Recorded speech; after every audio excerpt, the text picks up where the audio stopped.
Baik, Assalamualaikum warahmatullahi wabarakatuh. Saya Adi Usman dengan NIM F1E1220014 akan menjelaskan materi tentang di mata kuliah pengantar sistem informasi. Baik, materi yang akan saya sampaikan yaitu adalah perusahaan dan manajemen global teknologi informasi. Yang pertama, yang perlu kita ketahui adalah mengolah sistem informasi. Teknologi informasi merupakan sumber daya bisnis penting yang harus dikelola dengan benar, karena teknologi informasi memainkan peran penting dalam memastikan keberhasilan dan memberikan kontribusi pada kegagalan usaha bisnis strategi dari perusahaan. Terdapat 4 poin yang harus kita ketahui. Yang pertama adalah manajemen aplikasi.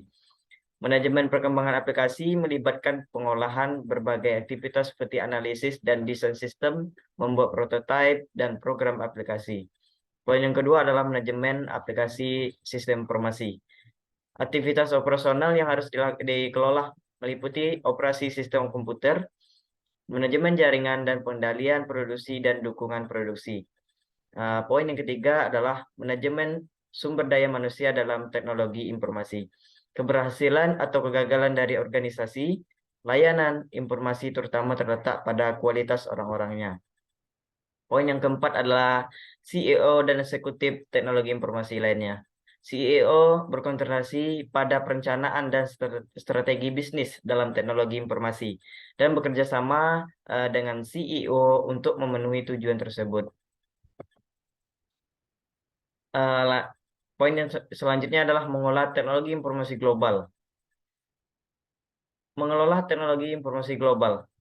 Model-model ini terstruktur global, tetapi lokal, dan berfokus untuk memaksimalkan pengembalian dan disesuaikan dengan risiko dari aset pengetahuan maupun teknologi. Bisa kita lihat di bawah ini ada struktur dari manajemen teknologi global. Selanjutnya adalah tantangan budaya politik dan geoekonomi. Tantangan budaya menghadapi bisnis global dan para manajer teknologi informasi memasukkan berbagai perbedaan dalam bahasa, ketertarikan budaya, agama, kebiasaan, perilaku sosial, dan filosofi politik. Tentu saja, para manajer teknologi informasi global harus dilatih dan menajamkan pemahaman atas perbedaan budaya semacam ini sebelum mereka dikirim ke luar negeri atau dibawa ke negara asal perusahaan.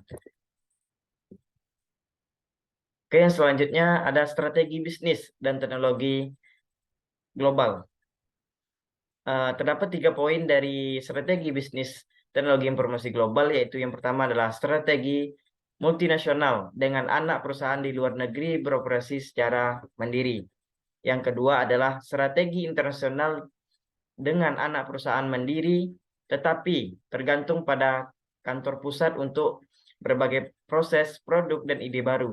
Selanjutnya adalah strategi global dengan operasi perusahaan di seluruh dunia dikelola secara baik oleh kantor perusahaan. Yang selanjutnya adalah aplikasi bisnis dan teknologi global. Aplikasi teknologi informasi juga bergantung pada berbagai jenis penggerak bisnis global, yaitu permintaan bisnis yang disebabkan oleh sifat industri dan persaingan atau tekanan lingkungan. Selanjutnya ada standar teknologi informasi global. Manajemen atas standar teknologi juga disebut sebagai infrastruktur teknologi. Adalah dimensi lain dari manajemen teknologi informasi global, yaitu seperti mengolah hardware, software, sumber daya data, jaringan telekomunikasi, dan fasilitas komputasi yang mendukung operasi bisnis global. Selanjutnya adalah isu akses internet. RVS adalah sebuah organisasi yang bermarkas di Paris yang melaporkan bahwa terdapat 45 negara yang membatasi warga negara mengakses internet di negara seperti Burma, Libya, Korea Utara, Syria, dan negara-negara Asia Tengah lainnya. Akses internet dilarang atau diberi batasan keras oleh penyedia jaringan atau ISP yang dikendalikan oleh pemerintah. Selanjutnya adalah perkembangan sistem global. Isu perkembangan sistem global lainnya berhubungan dengan standarisasi global tentang definisi data. Definisi data yang umum penting untuk berbagai data antar bagian dari bisnis internasional. Perbedaan dalam bahasa, budaya, dan standar teknologi dapat membuat standarisasi data global yang cukup sulit untuk dilakukan. Selanjutnya kita bisa melihat studi kasus dari BioEra dan Burrington Santa FE kasus bisnis untuk mengembangkan kerjasama global. Bisa kita lihat proyek tersebut beranjak ke berbagai cara radikal untuk membangun software dan memprediksi masa depan model kerjasama global terindustri untuk pengembangan software. Bakat pengembangan aplikasi berbiaya rendah dirempatkan di seluruh dunia. Dan dengan bisnis internet, alat sumber terbuka tersedia untuk pengembangan aplikasi kerjasama hingga tim. Kini dapat bertemu dengan cukup penyelesaian pekerjaan. Jadi, Burrington Santa dari www.bnsf.com yang berlokasi di Fort LSX bekerja sama dengan penyedia jasa e-learning di luar negeri. Infosys Technologies di Bangladesh, India. Sedangkan SUS Microsystem yang berlokasi di Sunnyvale, California, memelihara proyek pengembangan sumber terbuka untuk SUF North Star Office milik mereka dengan bantuan software pengembang kerjasama berbasis web dari Collabner Inc.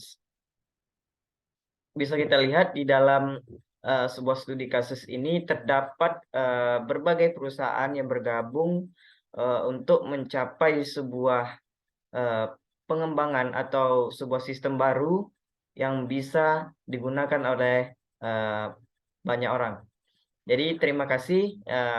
Hanya itu yang bisa saya jelaskan dalam video ini.